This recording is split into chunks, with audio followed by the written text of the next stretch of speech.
ఈ రోజు రజతోత్సవ సందర్భాలలో వర్కింగ్ ప్రెసిడెంట్ గా కేటీఆర్ గారు మాట్లాడుతున్నారు. ఏం మాట్లాడాలి? నిజంగా వారు చక్కగా ఉదహరించినారు.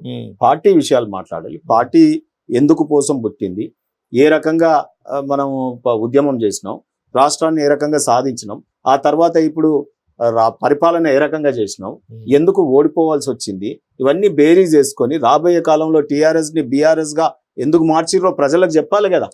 నువ్వు ప్రజలకు చెప్పకుండా 4 గోళ్ల మధ్యలో మీరే అనుకొని నువ్వు ప్రధానమంత్రి అయిపోయినట్టు, ఇది నేషనల్ పార్టీ అయినట్టు, ఆయన నేషనల్ అధ్యక్షుడు, నువ్వు రాష్ట్రానికి అధ్యక్షుడు అయినట్టు మీరే కలగంటివి. ఇంట్లో ప్రజలు నిర్మించుకున్న పార్టీ కదా.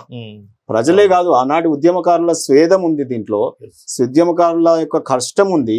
అనేక మంది ఈ మధ్యలో వచ్చి మధ్యలో జొరినోడు మంత్రులు అయిపోయి ఈ రోజు అనేక పప్పు బెల్లల్లాగా ప్రైవేట్ యూనివర్సిటీలు వారి అన్ని వీరిన్లు గాని వారిన్లు గాని చూస్తే తెలంగాణ రాష్ట్రం ఏర్పడక ముందు వీరు ఇల్లు ఏ రకంగా ఉంది, వీరి ఆభావాలు, వీరి నడవడి, వీరి క్యారెక్టరు, వీరి మాటలు ఏ రకంగా ఉన్నాయి, ప్రభుత్వంలోకి వచ్చినాక ఏ రకంగా ప్రజలకు దూరమైనారు, మాటలు ఏ రకంగా మారినాయి, ఏ అహంకారపూరితమైన భాష వాడినారు, ఎందుకు ప్రజలు ఈ రకమైన తీర్పిచ్చినారు. ఇప్పటికంటాడు ఆయన ప్రజలు నోట్లో మట్టి కొట్టుకున్నారట.